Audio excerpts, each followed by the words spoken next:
Welcome to the hottest movie review on the internet today, the A-List Review.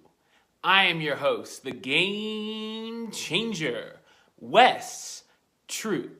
And today I'm here with a review of a movie that's coming into theaters this weekend. It's a big-time anticipated movie for fans of the first film, like I was. Will it deliver? Ladies and gentlemen, my review of the 2018 sci-fi action sequel, Pacific Rim Uprising. Coming up now.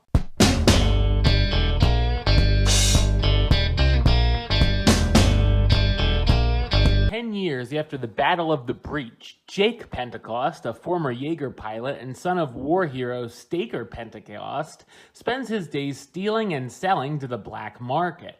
Over a number of antics, Jake finds himself in trouble and must return to the Pan-Pacific Defense Corps as an instructor. When the kaiju emerge again, Jake and his former co-pilot, Nate, lead the charge in order to save the world. So what did I think of Pacific Rim Uprising?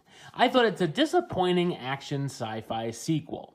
While I haven't seen the original film since its theater debut back in 2013 and had to really rack my brain to remember what went down in the film other than just robots versus monsters, I do remember loving it and having a good time. Unfortunately, I didn't have that feeling walking out of the theater this time around. A big change here is that Guillermo del Toro, who directed the first one, isn't back here, and first-time director Stephen DeKnight has taken over.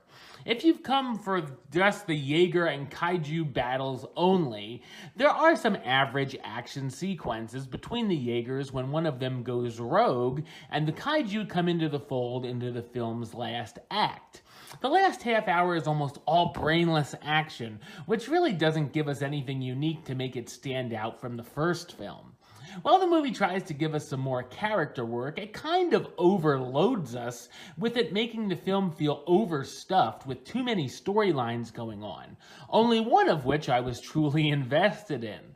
We get Jake's story of being recruited back in, a group of younger pilots in training, which I really didn't care about, and gets a little too much focus, and the subplot showcasing the scientist, which really didn't work this time around. There's also a very random romantic subplot that goes nowhere and is only there for a throwaway joke. The comedy here is bizarre, with some face-palming bad jokes from our hero talking about how sexy he is. There's also some odd decisions made with Charlie Day's character, which results in a laughably bad performance.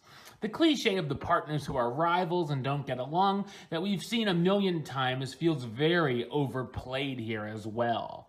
The cast stars John Boyega, who does a good job here as Jake Pentecost, the former Jaeger pilot who's forced back into action when the fate of the world is in danger.